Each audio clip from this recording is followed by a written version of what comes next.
Karibu tena msikilizaji katika mwendelezo wa simulizi inayokwenda kwa jina la Najuta kutoa siri ya utajiri wangu sehemu ya 3. Katika sehemu iliyopita tuliishia pale ambapo mke wa Baraka alianza kuwa na mashaka makubwa kutokana na tabia ya mume wake kutoka chumbani kila saa 8 usiku. Mashaka hayo yalimfanya mfuatilie kwa siri. Na alipofika karibu na chumba alichokuwa akiingia Baraka, mke wa Baraka alishtushwa na sauti za maumivu makali zilizokuwa zikitoka ndani ya chumba kile. Hofu ilitanda moyoni mwake, lakini hamu ya kujua ukweli ilikuwa ni kubwa zaidi. Mke wa Baraka alikuwa anataka kujua, je, ni siri gani iliyokuwa imejificha ndani ya chumba hicho? Wanasema kuna wakati ukweli unautafuta kwa nguvu zote unaweza kuwa mzito kuliko ulivyotarajia. Baraka anasema mke wangu hakujua kwamba kila hatua ambayo alikuwa akipiga kuelekea kuijua siri yangu ilikuwa ikimkaribisha kwenye jambo ambalo lingebadilisha maisha yetu milele.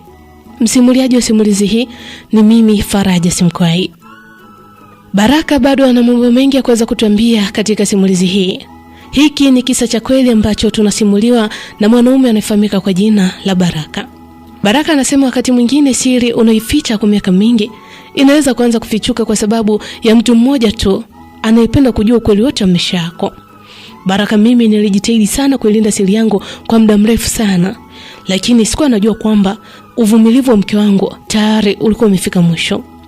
Basi baada ya tukio la usiku ule, mke wangu alibadilika sana. Ingawa mke wangu aliendelea kunitabasamia na kuzungumza nami kama kawaida, lakini niliona wazi kuwa alikuwa na mawazo mengi sana juu yangu. Mara kwa mara mke wangu alikuwa akinitazama kwa namna ya utofauti kabisa. Alikuwa ananitazama kana kwamba alikuwa anajaribu kutafuta majibu kwenye uso wangu. Na siku iliyofuata ilipita kwa utulivu. Jioni tulikula pamoja kama kawaida, lakini moyoni mwangu nilihisi jambo fulani hivi la utofauti. Nilijua wazi kuwa mke wangu hakuwa amesahau kile alichokisikia usiku uliopita. Basi Baraka anaendelea kueleza. Baraka anasema usiku ulipoingia nilianza kupata wasiwasi. Nikawa najiuliza, nitatokaje ingali mke wangu tayari ameshaanza kunifuatilia. Na ule usiku wa jana yake ambao alikuwa anasikiliza, nilifahamu uwepo wake. Na hata wakati anaondoka, nilijua kabisa kwamba mke wangu alikuwa mlangoni akisikia kila kilichokuwa kinaendelea, japo kubahatika tu kuona ni kipi ambacho kilikuwa kinaendelea ndani ya chumba kile. Baraka anasema saa 8 usiku ilipokaribia, nilinyanyuka taratibu kutoka kitandani kama nilivyozoea. Lakini safari hii kabla sijafika mlangoni, mke wangu naye alinyanyuka. Baraka anasema nikageuka na kumtazama mke wangu. Nikamuuliza mke wangu, "Unaenda wapi?" Mke wangu akanambia, akasema, "Unaniuliza naenda wapi? Naenda unakoenda wewe." Baraka anasema moyo wangu ulishtuka. Nikamwambia, "Wewe, haiwezekani." Mke wangu akanambia, "Haiwezekani? Kwa nini haiwezekani Baraka?" Baraka anasema nikamwambia mke wangu kwamba ni jambo langu binafsi, hatuwezi kwenda wote wawili. Baraka anasema mke wangu alinisogelea kisha akaniambia, akasema, "Mume wangu Baraka, yani nimekuvumilia kwa muda mrefu sana. Nimekuvumilia sana. Kila usiku unatoka, kila unapofika usiku unatoka chumbani. Na kila usiku huwa nasikia sauti za ajabu, na kila nikikuuliza hunipe majibu ya kueleweka." Baraka anasema nilikaa kimya. Nikaendelea kumsikiliza mke wangu. Mke wangu akaendelea kusema. Akasema, "Sasa Baraka, nikwambie tu baba, siku ya leo nataka kujua ukweli." Baraka anasema baada ya kusikia neno hilo, nilitikisa kichwa haraka. Nikasema, "Hapana mke wangu, hauwezi kuja na mimi. Hebu tafadhali endelea kulala. Baada ya kurudi huko ninakoenda, nitakuja kueleza kila kitu. Hebu tafadhali saizi naomba ulale. Nisikilize mimi mume wako." Baraka anasema lakini hata baada ya kuongea maneno hayo, mke wangu hakukubali. Mke wangu akaendelea kusema. Akasema, "Nisikilize Baraka. Kama mimi kweli ni mke wako, nina haki ya kujua kila kitu kinachoendelea katika maisha yako. Yaani leo sisikii lolote lile ambalo utaniambia Baraka. Ninakufuata popote ambapo unaenda. Nataka kujua ndani ya kile chumba ambacho wewe unajifungia, unachopiga kelele, ni kitu gani ambacho kinakufanya wewe unapiga kelele kiasi kile?" Baraka anasema nikamwambia mke wangu, "Sio kila kitu kinafaa kujulikana na kila mtu." Mke wangu akaniambia, "Ndio Baraka, najua sio kila jambo linafaa kujulikana na kila mtu, lakini mimi si mtu unayemzungumzia. Unayezungumza naye hapa ni mimi mke wako, tena mke wako halali wa ndoa. Nahitaji kufahamu.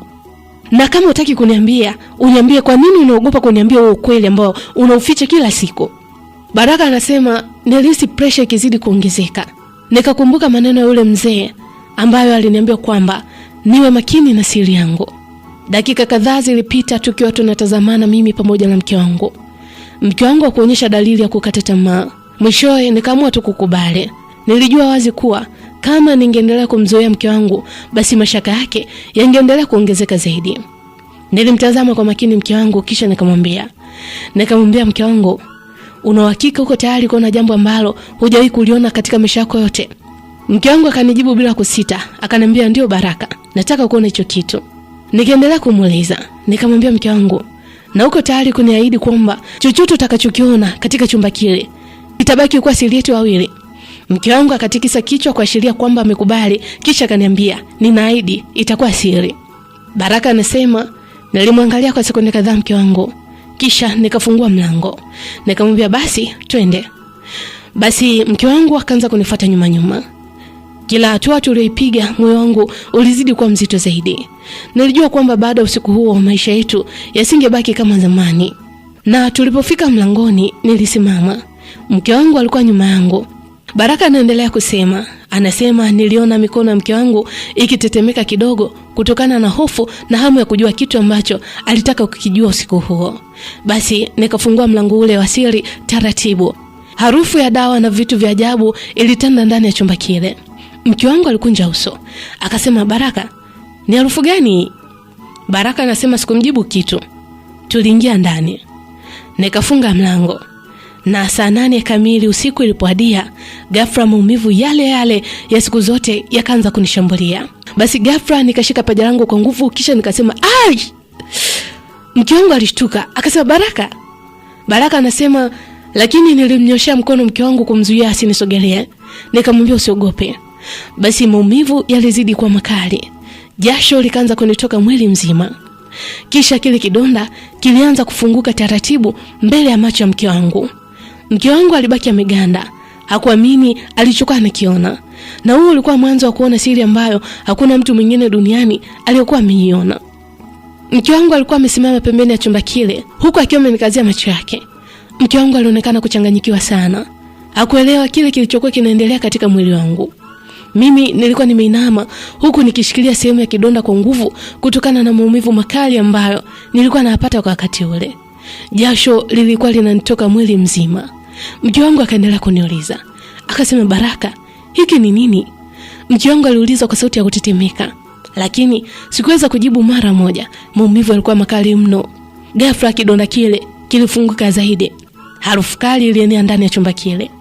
Mke wangu alijikuta akirudi hatua kadhaa nyuma. Mke wangu alifunika pua yake kwa mikono yake. Macho yake yalitanuka kwa mshangao. Na kabla hajapata nafuu ya mshangao ule, jambo lingine la ajabu likatokea. Wadudu walianza kutoka ndani ya kidonda changu. Wadudu wakaanza kutoka, mmoja, wakatoka wawili, watatu, kisha wadudu wakawa wengi zaidi. Mke wangu alipiga kelele ndogo kwa hofu, akisema Mungu wangu, Baraka, umeoza. Mke wangu alishindwa kuamini kile alichokuwa anakiona. Mwili wake ulitetemeka wazi wazi. Mke wangu alitaka kukimbia kutoka ndani ya chumba kile, lakini miguu yake ilikataa kutembea. Mke wangu ilibidi aendelee kutazama kwa hofu kile ambacho kilikuwa kinaendelea. Baraka anaendelea kutueleza. Baraka anasema dakika chache baadaye wadudu wale wakaanza kubadilika taratibu. Mke wangu akafumbua macho zaidi. Alidhani alikuwa anaota, lakini hapana, ile ilikuwa ndoto. Ilikuwa ni live kabisa. Alikuwa yupo katika ulimwengu halisi kabisa. Mbele ya macho yake, wadudu walibadilika na kuwa noti za fedha. Fedha nyingi, fedha halisi. Mke wangu akabaki ameduaa. Mdomo wake ukawa wazi kwa mshangao. Mke wangu hakusema chochote kwa muda. Alikuwa akitazama fedha zile, kisha alinitazama na mimi. Mke wangu akatazama kidonda changu, kisha akarudi tena kutazama zile fedha. Mke wangu bado alikuwa haamini. Baada ya dakika kadhaa hatimaye alipata nguvu ya kuzungumza. Mke wangu akasema, Baraka, kwa hiyo hii ndio siri ya utajiri wako? Baraka anasema nilinyanyua kichwa taratibu, nikatikisa kichwa, nikamwambia ndiyo mke wangu. Mke wangu akauliza swali lingine, akasema Baraka, kwa miaka yote hii? Nikamwambia ndiyo. Mke wangu machozi yalianza kumtoka, lakini hayakuwa machozi ya huzuni, yalikuwa ni machozi ya mshangao na uchungu. Kwa mara ya kwanza alielewa kwa nini nilikuwa nikitoka kila usiku ifikapo saa 8 usiku. Kwa mara ya kwanza alielewa kwa nini nilikuwa nikificha jambo hilo, na kwa mara ya kwanza mke wangu alielewa kwamba utajiri wetu haukuja bila gharama. Mke wangu alinisogelea taratibu, akakaa karibu yangu, kisha akashika mkono wangu. Mke wangu akasema, "Baraka." Namu nikaitika, "Na mke wangu." Mke wangu akaniambia, akasema, "Kwa nini mume wangu? Kwa nini unavumilia mateso haya yote peke yako?" Baraka anasema, nikamwambia mke wangu, "Ni kwa sababu sikuwa na namna nyingine." Mke wangu alinitazama kwa huruma kubwa, huku akitikisa kichwa chake. Bado Baraka anaendelea kutuambia. Baraka anasema, "Wakati mwingine mtu anapojua siri yako kubwa zaidi, jambo pekee unaloweza kufanya ni kuamini uaminifu wake. Lakini duniani hakuna kitu kigumu kama kubeba siri nzito moyoni kwa muda mrefu." Baada ya kushuhudia tukio lile la ajabu, mke wangu alikaa kimya kwa muda mrefu. Mke wangu alikuwa bado ameshangazwa na kile alichokuwa amekiona. Macho yake yalikuwa yakinitazama huku akionyesha huruma na masikitiko. Kwa mara ya kwanza alielewa kwamba utajiri wetu haukutokana na bahati, wala haukutokana na urithi wa familia yangu, wala haukutokana na biashara peke yake, bali utajiri huu ulitokana na maumivu makubwa ambayo nilikuwa nikiyabeba kila usiku. Mke wangu alinisogelea taratibu, kisha akanishika mkono wangu kwa upole, akaniambia, "Mume wangu." Nami nikitika tena nikasema, "Naam mke wangu." Mke wangu akasema, "Sikuwahi hata siku moja kufikiria kwamba umekuwa ukipitia mateso makali kiasi hichi."